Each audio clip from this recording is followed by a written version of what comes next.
யோ வித்யாபதி வக்கீல, நீ எல்லாம் மனுஷனாயா? இந்த கேஸ் எல்லாம் நீ எடுக்கலாமாயா முதல்ல? பாரு, காலையிலேயே முதல் ப்ரோமோலையே ரொம்ப நாள் ஆச்சு இந்த மூஞ்சியை பார்த்து நிம்மதியா இருந்தேன். அப்படின்ற மூஞ்சியை காலையிலேயே காட்டி நம்மளை எல்லாத்தையும் இது பண்ணிட்டாங்க. சை, இதுல கேஸ் என்னன்னா, இவ்வளவு உழைப்பை கொட்டி கொண்டிருக்கும் பாருவுக்கு லவ் கண்டென்ட் மட்டும்தான் பண்றாங்க அப்படின்னு எஃப்ஜே வந்து சொன்னது வந்து பயங்கர பிரச்சனையா இருக்கான். மனசாட்சி இருக்கா? பாருதா கேமர் வெளியே வந்து கொடி பிடிச்சிக்கிட்டு இருக்கக்கூடிய ஒருத்தன் கூட அவங்க பண்ண 4 பாசிட்டிவ் பாயிண்ட்ஸ் என்னைக்குமே லைவ்ல சொன்னதில்லை.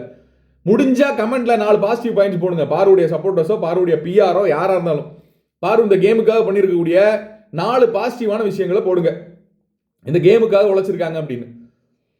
பாரு பண்ணது பூராமே தனக்கு தேவையான செல்ஃபிஷான பர்சனல் கண்டென்ட் மட்டும்தான்.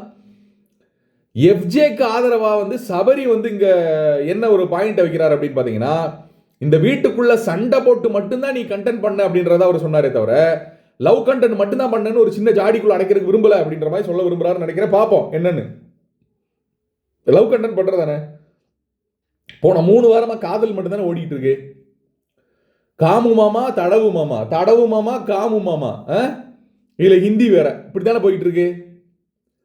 கேவலமா தானே இருக்கு. வெளியே பாருடைய சப்போர்ட்டர்ஸுக்கு நான் ஒரு விஷயம் சொல்லணும்னு நினைக்கிறேன். பரவாயில்ல, நீங்க உங்களுடைய மனசு என்னால புரிஞ்சுக்க முடியுது. சம்பந்தம் இல்லாம தேவையில்லாம ஒரு ஆளுக்கு வந்து சப்போர்ட் பண்ணிட்டோமே, இப்ப அதுல இருந்து வெளியே வந்தா உள்ள இருக்கவன் அங்க வெளியே இருக்கவன் எல்லாருமே நம்மளை வந்து கேவலமா பார்ப்பாங்களா? நம்ம அந்த ஸ்டாண்டை மாத்திக்கிட்டோம்னா நம்மளை கிண்டல் பண்ணுவாங்களா?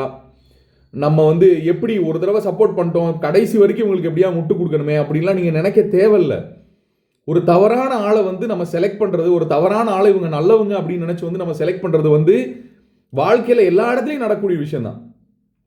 ஓகேவா? உங்களுக்கு ஒரு தெரப்பி தேவைப்படுது. முதல்ல எல்லா இடத்துலையும் நடக்கக்கூடிய விஷயம் தான். கவலைப்படாதீங்க. அவங்க தவறான ஆள் அப்படின்னு நம்ம தெரிஞ்சதுக்கு அப்புறம் அவரை விட்டு விலகணும், இல்லை அவங்கள விட்டு வெளியே வந்துடணும் அப்படின்னு நம்ம மனசை கன்வின்ஸ் பண்றதுக்கு ட்ரை பண்ணுங்க. நம்ம மனசு என்ன சொல்லும் அப்படின்னா, எப்படி விடுறது, முதல்ல இருந்து இருந்திருக்கமே, நம்ம ஒரு ஆளுக்கு சப்போர்ட் பண்ண ஆரம்பிச்சோம் அப்படின்னா அவங்களுக்கு வந்து கடைசி வரைக்கும் இருக்கணுமே இப்படியெல்லாம் மனசு சொல்லும்.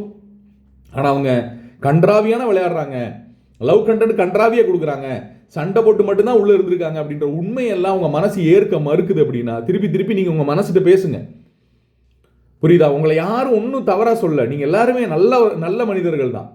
தவறான ஆட்களுக்கு நம்ம சப்போர்ட் பண்றதுனால நீங்களும் தவறான ஆட்கள் ஆகிட மாட்டீங்க. புரியுதா? நீங்க மாறுங்க. நீங்க திருப்பி யோசிச்சு பாருங்க. திருப்பி யோசிச்சு பார்த்து நல்லபடியா நல்ல ஒரு முடிவுக்கு வாங்க. இல்ல திருப்பியும் பாரு வந்து ஒரு கேமர், பாரு இல்லைன்னா பிபி இல்ல, பாரு இல்லைன்னா இப்படி ஏதாவது நீங்க பேசணும்னு ஆசைப்பட்டீங்கன்னா உங்க தலைவிதியை யாராலையும் மாற்ற முடியாது. தாராளமா சப்போர்ட் பண்ணிட்டு போய் தொலைங்க, நாசமா போங்க. ஸோ இங்க உண்மைகள் கசக்கத்தா செய்யும் சில நேரங்களில்.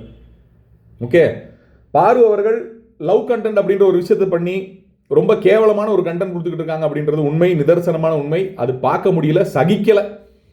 இதை என்ஜாய் பண்ற ஆட்கள் இருக்கீங்க அப்படின்னா அது மிக மிக கம்மி.